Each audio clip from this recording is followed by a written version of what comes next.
Praise the Lord. എൻ്റെ പേര് ഷൈജി. ഞാൻ ചാലക്കുടി മേട്ടിപ്പാടം ഇടവാംഗമാണ്. ഇതെൻ്റെ രണ്ടാം സാക്ഷ്യമാണ്.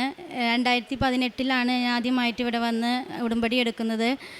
പിന്നെ അത് കഴിഞ്ഞ് ഞാൻ ഇവിടെ ഉടമ്പടി സാക്ഷ്യം പറഞ്ഞിട്ടുണ്ട്. ഇപ്പോൾ 2022 ഞാൻ സൗദിയിലായിരുന്നു വർക്ക് ചെയ്തിരുന്നത്. അവിടെ നിന്ന് 2022 അവിടെ നിന്ന് അവസാനിപ്പിച്ച് പോന്നു കോവിഡ് കഴിഞ്ഞപ്പോൾ.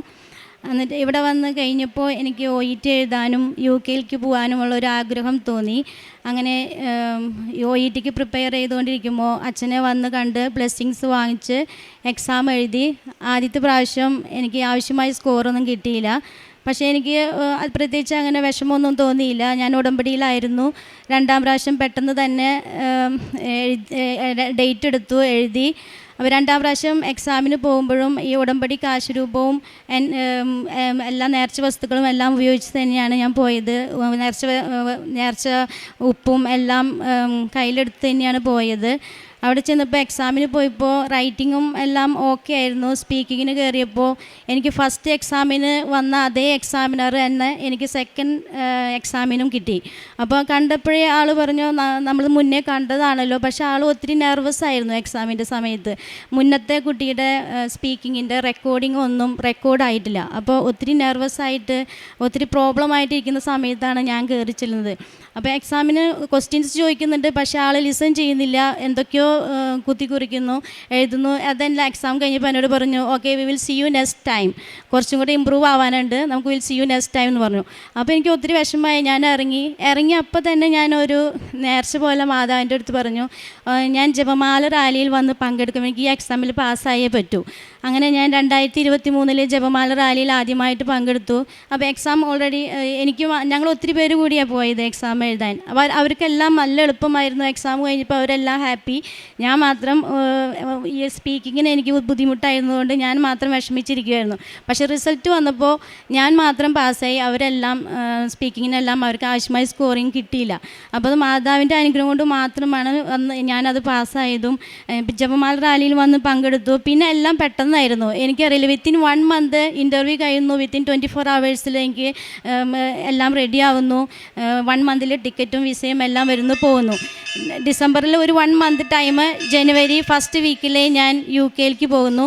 UK ചെന്ന് കഴിയുമ്പോൾ എല്ലാവർക്കും അറിയാവുന്ന പോലെ OSCE എക്സാം ഉണ്ട്. അതിനും ഞാൻ വെഞ്ചിരിച്ച ഉപ്പും എല്ലാം കൊണ്ടുപോയി. അവിടെ കൊണ്ടുപോയി എക്സാമിന് കയറുന്നതിന് മുന്നേ ഞാൻ വെഞ്ചിരിച്ച ഉപ്പ് ഞാൻ എക്സാമിൻ്റെ സെൻറ്ററിൽ ഇട്ട് ഞാൻ പ്രാർത്ഥിച്ചു. ആരും ചവിട്ടാതെ ഒരു സൈഡിലായിട്ട് ഇട്ട് പ്രാർത്ഥിച്ചു. ഇനി എനിക്ക് എക്സാമിന് വരാൻ ഇടവരുത്തത്, എനിക്ക് പാസ്സാകണം എന്നും പ്രാർത്ഥിച്ചു. മാതാവിൻ്റെ നേർച്ച വസ്തുക്കളും കാശുരൂപൊക്കെ എല്ലാം എൻ്റെ കയ്യിലുണ്ടായിരുന്നു. അത്ഭുതകരമായിട്ട് അതിലും പാസ്സായി. പിന്നീട് 2024 ഞാൻ 23 ജപമാല റാലിക്ക് എനിക്ക് വരാൻ പറ്റിയില്ല. 24 ഞാൻ ജപമാല റാലിക്കായിട്ട് 10 ദിവസത്തിനായിട്ട് ഇങ്ങോട്ട് വന്നു. ജപമാല റാലിയിൽ പങ്കെടുത്തു. അപ്പോൾ ഞാൻ ഒരു നിയോഗം വെച്ചു. UK പോയിട്ട് 1 വർഷം ആയിട്ടുള്ളൂ. എന്നാലും ഒരു വീട് വാങ്ങാനായിട്ടുള്ള ഒരു ആഗ്രഹത്തിനായിട്ട് ഞാൻ നിയോഗം വെച്ചു. വീട് 2025 തന്നെ ഞാൻ കുറേ വീടുകൾ പോയി കാണുന്നു. പോകുമ്പോഴെല്ലാം നേർച്ച വസ്തുക്കളെല്ലാം കയ്യിലെടുത്ത് പോകുന്നത്. പ്രാർത്ഥിച്ച് തൈലം ചെല്ലുമ്പോഴേ ഡോറിൽ ഞാൻ വരയ്ക്കും, കുരിശ് വരയ്ക്കും, പ്രാർത്ഥിക്കും. എനിക്ക് നല്ലതിനാണെങ്കിൽ മാത്രം ഈ വീട് തന്നാൽ മതി. അങ്ങനെ വന്ന് പ്രാർത്ഥിക്കുക. ഒരു പ്രാവശ്യം പോയി കണ്ടു. എന്തോ ചെന്നപ്പോഴേ എനിക്ക് ഭയങ്കരമായിട്ട് ഇഷ്ടപ്പെട്ടു ആ വീട്. അവർ പറഞ്ഞ വിലയേക്കാളും കൂടുതൽ ഞാൻ ചോദിച്ചു. അവരെനിക്ക് അപ്രൂവ് ചെയ്ത് തന്നു. അത് കഴിഞ്ഞിട്ട് പിന്നീടും എനിക്ക് ഡൗട്ടായി, ഈ വീട് തന്നെ നല്ലതാണോ, എടുക്കണോ എന്നൊക്കെ. പിന്നീട് രണ്ടാമതും ഞാനൊരു വ്യൂവിങ്ങിന് ചോദിക്കാം, നമുക്ക് ചോദിക്കാം വീട് കാണാനായിട്ട്, വീങ്ങിന് ചോദിക്കാം. അപ്പോൾ ഞാൻ പറഞ്ഞു, എനിക്ക് എന്തെങ്കിലും ഒരു അടയാളം തരണം, ഈ വീട് മാതാവിൻ്റെ അനുഗ്രഹം കൊണ്ട് കിട്ടിയതാണെന്നുള്ളൊരു അനുഗ്രഹം, അടയാളം എനിക്ക് കാണണം. പിന്നീട് രണ്ടാം പ്രാവശ്യം വീട് കാണാൻ പോയപ്പോഴാണ് ഞാൻ ശ്രദ്ധിച്ചത്, അവിടെയുള്ള പെയിൻ്റ് എല്ലാം കയറി ചെല്ലുന്നത് grey colour, bedroom blue colour, master bedroom blue colour, just white grey blue, ആ 3 പെയിൻറ്റ് മാത്രമേ ആ വീട്ടിലുള്ളൂ.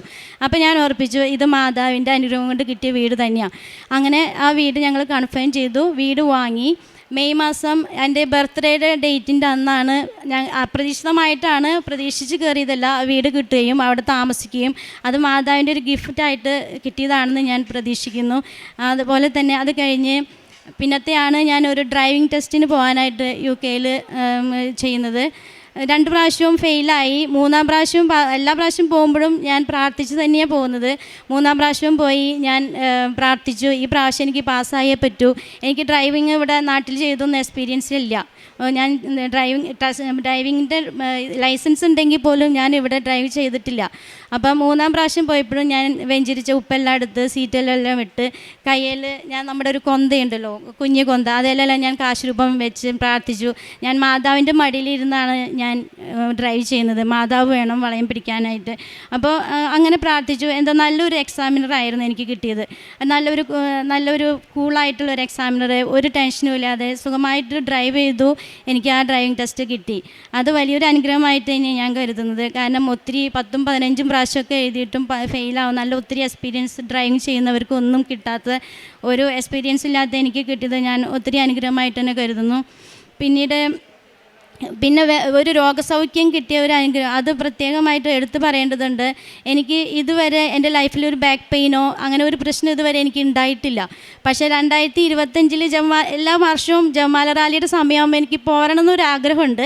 ഓഗസ്റ്റ് മാസമായപ്പോൾ എനിക്ക് പെട്ടെന്നൊരു ബാക്ക് പെയിൻ, നടക്കാൻ പറ്റാതെ ഒരു 1 വീക്ക്, അത് പെയിൻ എന്ന് വെച്ചാൽ ഭയങ്കരമായിട്ടുള്ളൊരു പെയിൻ ഇതുവരെ എനിക്ക് അങ്ങനെ വന്നിട്ടില്ല. അങ്ങനെ അപ്പോൾ ജമാല റാലിക്ക് വരാമെന്ന് പറഞ്ഞ് ബുദ്ധിമുട്ടുള്ളൊരു കാര്യമാണ്. അതുപോലെ പെയിനായിട്ട് എനിക്ക് ഒത്തിരി നടക്കാനൊക്കെ പറ്റാതായി. അങ്ങനെ പ്രാർത്ഥിച്ചുകൊണ്ട് എപ്പോഴും പ്രാർത്ഥിക്കും, തൈലം പറ്റും പ്രാർത്ഥിക്കും. എന്നാലും ഉടമ്പടി പ്രാർത്ഥനയോ ധ്യാനമോ ഒന്നും ഞാൻ മുടക്കാറില്ല. ഇതുവരെ 2018 തൊട്ട് ഞാൻ ധ്യാനങ്ങളെല്ലാം മുടക്കാതെ തന്നെ കാണുന്നുണ്ട്, പ്രാർത്ഥനയും മുടങ്ങാതെ ചെയ്യുന്നുണ്ട്.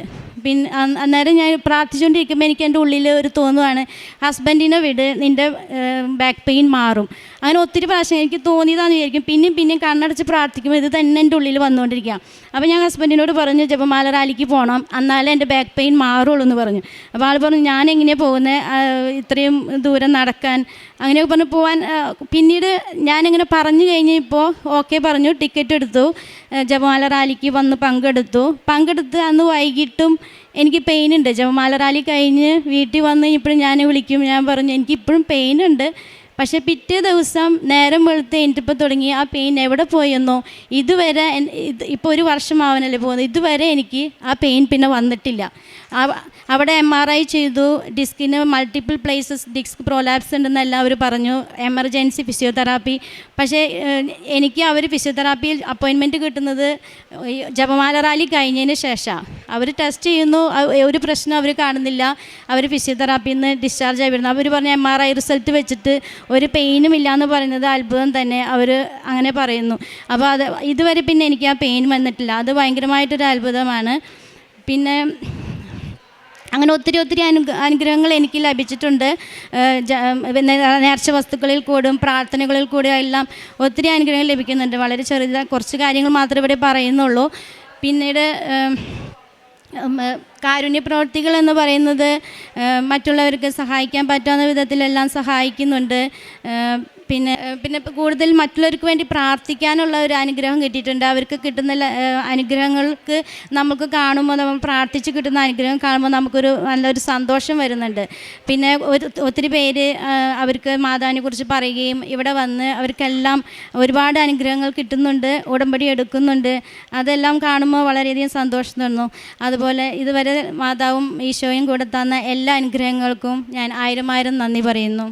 സങ്കീർത്തനങ്ങൾ 63-ാം അധ്യായം 2 മുതലുള്ള വാക്യങ്ങൾ.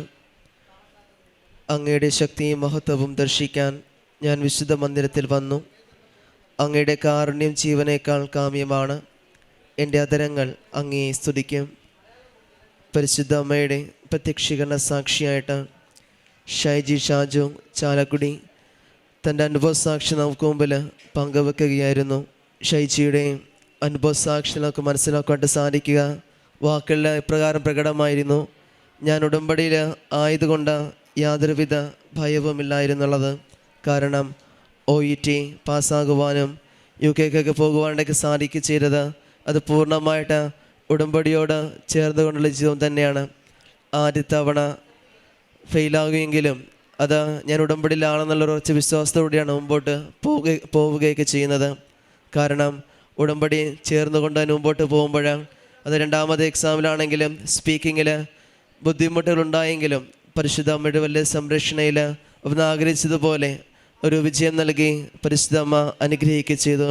അതോടൊപ്പം തന്നെയാണെങ്കിലും UK തനിക്കൊരു നല്ല ഭവനം വാങ്ങുവാനും, കാരണം ആ ഭവനം വാങ്ങുമ്പോൾ പരിശുദ്ധ അമ്മയുടെ അടയാളങ്ങൾ എന്തെങ്കിലുമൊക്കെ ഉണ്ടാകണമെന്ന് ആഗ്രഹിച്ചത്. എന്നാൽ അത് പരിശുദ്ധ അമ്മയുടെ ഗ്രേ കളറും അതുപോലെ തന്നെ ഉള്ളിലുള്ള മറ്റു കളറൊക്കെ അതിനോടുള്ള അടയാളങ്ങളും സൂചനയുമായിട്ട് പരിശുദ്ധ അമ്മ കാട്ടിക്കൊടുക്കുകയും ചെയ്യുന്നുണ്ട്. അതോടൊപ്പം തന്നെയാണെങ്കിലും തനിക്ക് കിട്ടിയ രോഗസൗഖ്യം, കാരണം അത് ചുമറാലിയൊക്കെ പങ്കെടുക്കുമ്പോഴാണെങ്കിലും അതിനെ തുടർന്നാണെങ്കിലും വേദന ഉണ്ടായിരുന്നെങ്കിലും, പക്ഷെ എന്നാൽ പെട്ട ദിവസങ്ങൾ തന്നെ അത് പൂർണ്ണമായിട്ടും ഫിസിയോതെറാപ്പിയൊക്കെ ചെയ്ത് കടന്നു പോകണമെന്ന് പറഞ്ഞിരുന്നതാണെങ്കിലും, പക്ഷേ അത് പരിശുദ്ധ അമ്മയുടെ വലിയ ഇടപെടലിലൂടെ ഒരു വലിയ രോഗസൗഖ്യം നൽകി ഷൈജിയെ പരിശുദ്ധ അമ്മ അനുഗ്രഹിക്കുക ചെയ്തു.